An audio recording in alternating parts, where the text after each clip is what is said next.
First, install the O-ring in the fixed sheave assembly.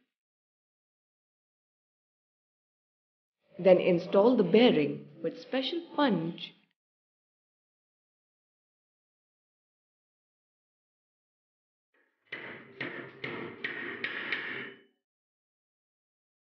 and the snap ring.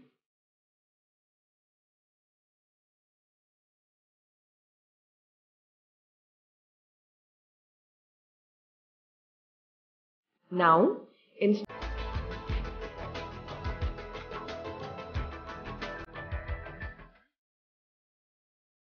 first install the O-ring in the fixed sheave assembly.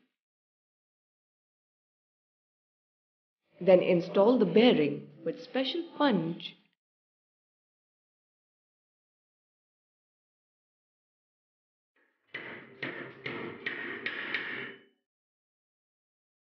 and the snap ring.